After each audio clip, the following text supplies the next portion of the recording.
Most tailors get this wrong, but this is how professionals finish a clean elastic waistband. So guys, watch to the end and benefit from this video. The waist of the client is 32, so we'll minus 6 inches to get the elastic. That will give us 26 inches for the elastic. Then the elastic wideness is 1.5 inches. We'll be using this material for the waistband and it's 38 inches. We added 6 inches to the original waist, which is 32 plus 6 inches, giving us 38 inches. Then the wideness is 4 inches.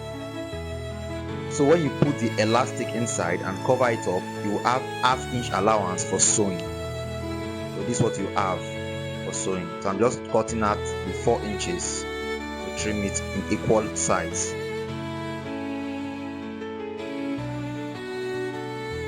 After cutting, you fold it into 2 equal parts like this, and then you sew ½ inch from it. So this means sewing the ½ inch.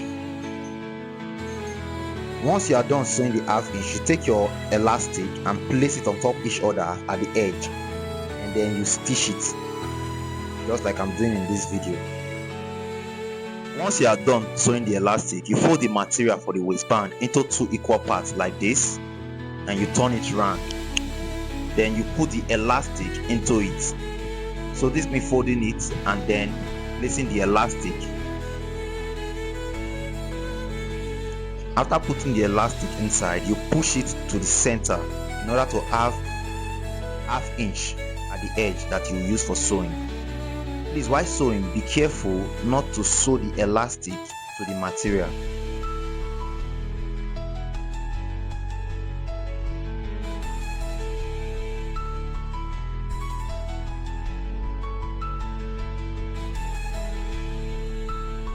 Also, while sewing, make sure to arrange the elastic into the material in order to have a perfect result. If you haven't subscribed, please hit the subscribe button. Also hit the like button and drop a comment so that YouTube can recommend these videos to others. Your comment means a lot to me on this channel.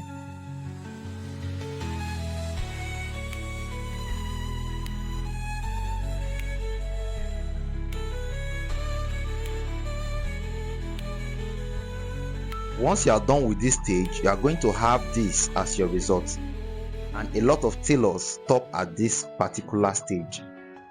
So we are going to go further by sewing 2 lines on the elastic. So the first one will be ½ inches away from your first stitch. You stitch it round to the meeting point.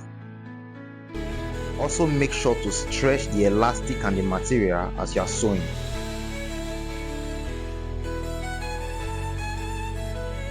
After the first stitch, you repeat another one again on top the elastic. I have a master class coming up May 2nd, where I'll be teaching you how to sew different type of elastic waistband. If you want to join the class, there's a link in the description box. If you find this video helpful, then I want you to also watch this one too.